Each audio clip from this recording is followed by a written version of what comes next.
Un bruit de bouteilles entrechoquées en provenance de la cuisine accompagna le réveil de Franz.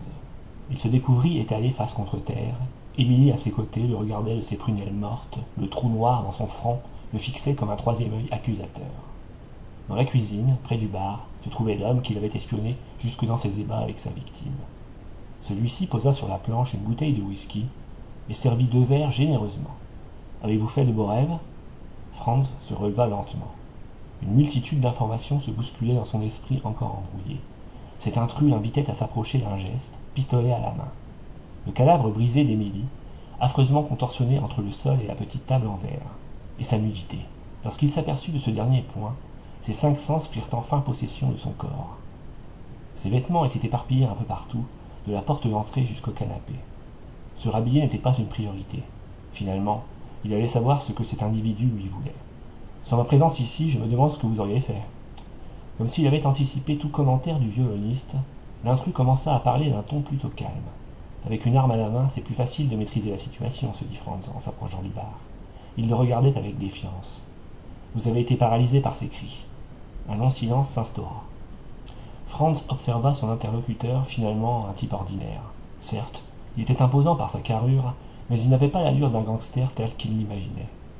Même son bec de lièvre lui paraissait si banal et ne lui faisait en rien penser à un souvenir d'une bagarre en prison. Il dirigea son attention vers les mains du tueur et fut surpris. La raison n'était pas l'arme qu'il portait, mais leur délicatesse. Elle ne pouvait être celle d'un truand. C'est comme ça que vous avez fait avec l'autre femme l'interrogea-t-il en pointant vers Émilie. Franz prit le verre du whisky et le but d'un trait, suivi d'une grimace. Son estomac eut du mal à accueillir le breuvage. Son cerveau virevoltait à 100 à l'heure, à force de se poser des questions, des conjectures au sujet de cet homme et de son propre devenir. D'un côté, il remerciait le destin de l'avoir mis là, puisqu'il put abréger les souffrances d'Émilie. D'un autre côté, il voulait être dévoré par un trou noir, qu'une météorite géante détruise la ville, la fin du monde. Peu importe, pourvu qu'il n'ait pas affronté ce type une seconde de plus. Faisant fi de son hôte, le mystérieux individu prit un torchon, se dirigea vers la dépouille d'Émilie et s'y agenouilla pour éponger la flaque de sang qui se déversait sur le parquet par l'arrière du crâne. Puis, il s'y attarda un instant devant ce spectacle macabre, comme s'il admirait un chef-d'œuvre. Au moins, ce n'était pas la jolie rouquine du parc.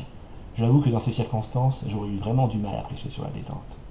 Franz comprit qu'il faisait allusion à Teresa. Un sentiment d'horreur l'envahit lorsqu'il se demanda ce qui aurait pu arriver cette nuit-là si sa muse avait pris la place d'Émilie. Tout son être se mit à trembler et ses yeux ne purent contenir ses larmes. Il n'avait plus rien à cacher à cet homme de toute façon.